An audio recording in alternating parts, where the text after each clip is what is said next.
Jamu, semua orang Indonesia pasti tahu kan?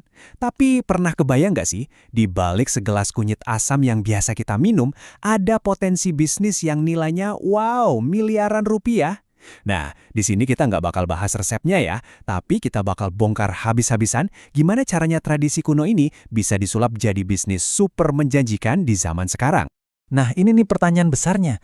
Gimana coba caranya mengubah sesuatu yang umurnya udah ratusan tahun jadi bisnis yang kekinian? Di satu sisi, kita punya warisan budaya yang, ya, tak ternilai. Di sisi lain, ada generasi modern yang hidupnya di dunia digital, maunya serba instan dan inovatif. Nah loh, gimana cara nyambunginnya?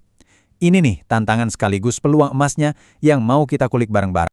Oke, biar gak bingung, ini dia roadmap kita. Kita mulai dari lihat seberapa gede si pasarnya, terus apa aja tantangannya.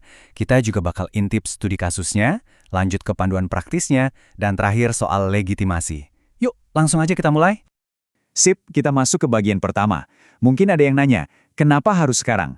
Jawabannya simpel banget. Pasar jamu itu lagi booming. Ini bukan lagi cuma soal melestarikan budaya, tapi udah jadi gelombang bisnis yang gede banget. Industri yang siap meledak, beneran deh. Coba deh lihat grafiknya. Kelihatan banget kan ada lonjakan tajam pas pandemi? Nah, itu dia momennya. Waktu semua orang panik soal kesehatan, mereka langsung balik ke akar, nyari yang alami buat ningkatin imun. Dan jamu jadi pahlawannya. Sebenarnya tren ini udah ada, tapi pandemi itu kayak bensin yang bikin apinya langsung gede banget. Dan kita nggak ngomongin duit receh loh ya. Coba lihat angkanya.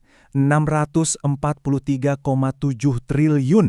Itu proyeksi nilai pasarnya di tahun 2026. Kebayang nggak sih gedenya? Ini bukan lagi cuma bisnis sampingan di dapur, tapi udah jadi peluang industri raksasa yang sayang banget kalau dilewatkan. Oke, peluangnya emang gede banget. Tapi, namanya juga bisnis, pasti ada tantangannya.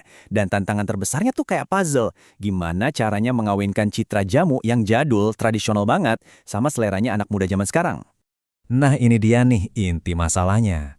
Di satu sisi kita punya image jamu jendong yang otentik, yang dijual ibu-ibu. Di sisi lain ada konsumen modern yang kalau beli sesuatu tuh yang penting kemasannya instagramable, ada ceritanya di sosmed dan pastinya harus terjamin aman.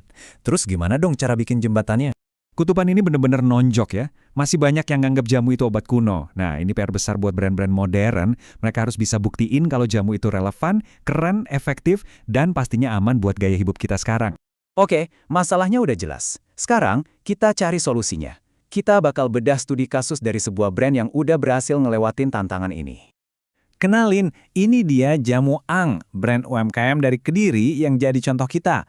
Mereka ini pinter banget. Mereka sadar kalau mau narik anak muda, ya nggak bisa lagi tampil seadanya. Harus kekinian, benar-benar dari logo sampai cara mereka ngobrol di sosmed. Tapi ternyata punya akun Instagram aja nggak cukup. Ini masalah yang dialami Jamu Ang. Followernya banyak, tapi kok sepi-sepi aja ya, like dan komennya dikit. Nah, ini artinya pesannya nggak nyampe. Yang kita butuhin itu engagement, interaksi. Karena dari situlah orang jadi percaya, loyal, dan akhirnya beli. Di timeline ini kita bisa lihat perjalanan mereka. Mereka jago adaptasi. Krisis pandemi malah dijadiin peluang buat edukasi pasar dan launching produk baru. Dan lihat deh, setelah pandemi fokus mereka langsung ke branding digital dan storytelling. Nah, itu dia cara mereka ngejawab masalah engagement yang tadi. Oke. Kita udah dapat banyak pelajaran dari Jamu Ang. Sekarang, waktunya masuk ke bagian yang paling ditunggu-tunggu, panduan praktisnya. Buat kalian yang mungkin kepikiran, gimana ya cara mulai bisnis jamu? Nah, ini dia jawabannya.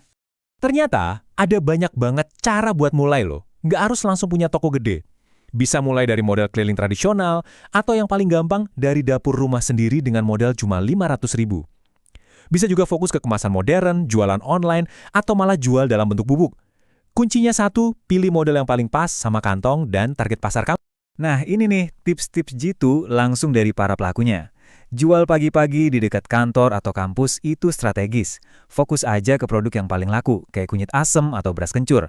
Tapi catat nih yang paling penting, kebersihan dan kemasan.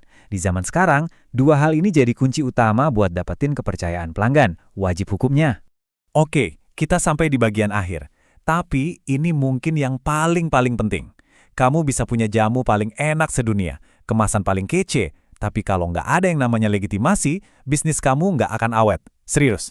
Coba deh kita posisikan diri sebagai pembeli. Lihat produk baru, apalagi minuman, pasti pertanyaan pertama di kepala kita apa? Ini aman gak sih? Dan bener aja, riset juga bilang kalau keamanan itu kekhawatiran nomor 1. Nah, sebagai pengusaha, gimana cara kita ngejawab pertanyaan krusial ini? Jawabannya ya cuma satu, lewat jalur resmi. Proses sertifikasi BPOM ini emang kelihatannya ribet dan panjang. Tapi ini satu-satunya jalan biar brand kamu jadi legal dan dipercaya orang.